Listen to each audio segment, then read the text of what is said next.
Where do you stand on this? I mean, you're a housing campaigner, but is the idea of scrapping stamp duty something that would benefit everybody in the long run, or only people with a lot of money, or current property holders? What would it do you think?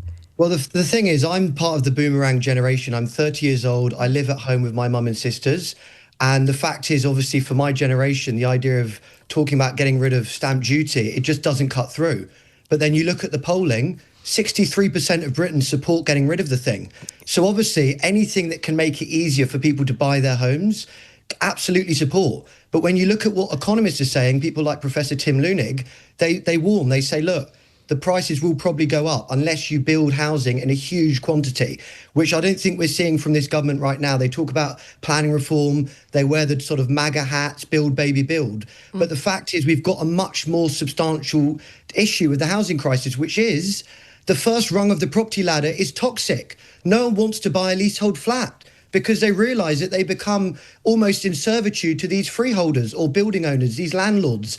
And the fact is, even for renters, my generation, when service charges go up, I've got news for you, it normally means the rent does as well. And the fact is, even for the elderly, there's been a lot of talk saying that there's huge demand for bungalows. The elderly don't want to move into these milking parlours where, when they die, their grandkids are stuck with these flats that they can't sell for 5 or 10 years. Why do you call them milking parlours? Because the freeholders keep on demanding money from the leaseholders? Correct. And it's these arbitrary charges. And the fact is that even Barclays has come out a few weeks ago to say first-time buyers are skipping flats altogether. They're looking at their forever home. So we've got a major issue here. And I think what you're seeing from the Conservatives, but also Labour, is the politics of easy answers. As you said, Tories had 14 years in power to bring out this sort of boost to the arm of the property market. They didn't. Obviously, there's a huge issue of revenue. Where are they going to make up that money? Maybe it will come back into the property market, but it's a structural thing.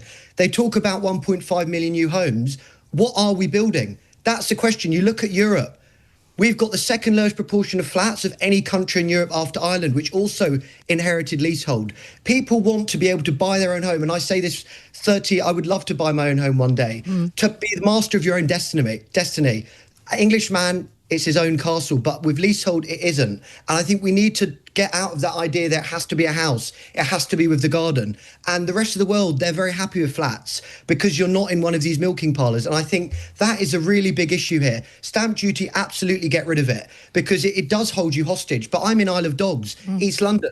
People can't sell their flats because of these charges, and the government don't want to know. But same with the Conservatives. I mean, Harry, I don't mean in any way to pour any kind of level of scorn on what you're saying, but is there some huge irony in a housing campaigner living at home with his mum, or is it appropriate that you live at home with your mum because you're at the sharp end, you're really feeling it, and you're living your own story? But it just people think, my God, he doesn't have a home. This guy on the radio talking to Vanessa about stamp duty. He's living with his mum. She's probably doing his ironing. He gets to snuggle up on the sofa and watch Strictly with the whole family. He's not even paying rent. What's he talking about? Why is he hammering home this thing about leaseholders?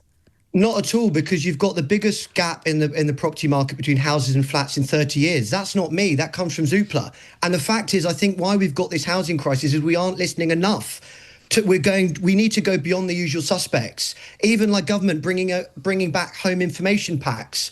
There's a few people that are absolutely agog about it. Is that going to really bring back confidence in the property market? We've got to hear from younger people, because what's happening is it's driving political volatility. People are moving to the extremes. Labour Together, think tank, they put out a report some months ago saying that actually the people that brought Labour to power were people in the most vulnerable, insecure housing situations going. So the fact is we've got to actually do something different. And getting rid of the stamp duty, they had 14 years.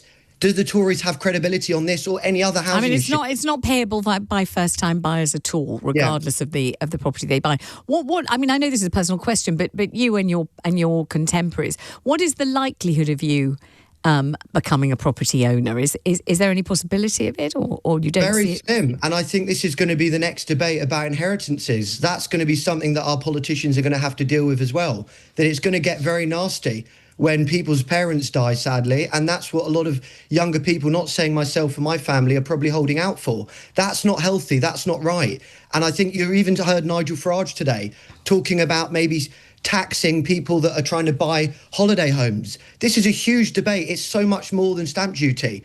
But you look at, for example, Singapore, other countries, they're taxing overseas buyers. Is it right that developers are basically selling properties off overseas before British people get a chance?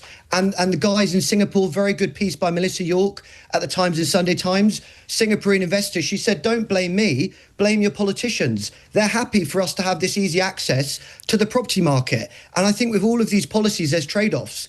And I think for so long, young people have been shut out of the conversation. And it isn't as simple as going after buy-to-let landlords or anything like that. You've got to build massive amounts of housing. There's probably got to be council housing as well. All right, let's just listen to Kemi Badenoch. Let's hear what she had to say in her own words. This is what Kemi said at the conference on Wednesday. I have looked at the stamp duty thresholds to see where we can change them. I have looked at the rates you have to pay to see if we can lower them. I have decided that we can't, because that simply wouldn't be enough. Conference, the next Conservative government will abolish stamp duty on your home. All right, so as far as you're concerned, Harry Scoffin, it's not enough for you. It's not enough. Absolutely great move, but they've got to build more housing and don't trap people in leasehold and shared ownership debt traps. Simple as that. Make people want to buy flats. Actually have that market. We can all live in the cities. That's what they do in the rest of Europe, high growth economies. We're sort of putting our fingers in our ears and not doing that. It's such an obvious one. And I think that's the most interesting thing. Labour and the Conservatives, they can all wear silly hats. Will they take on the vested interests that are actually profiteering out of the housing crisis?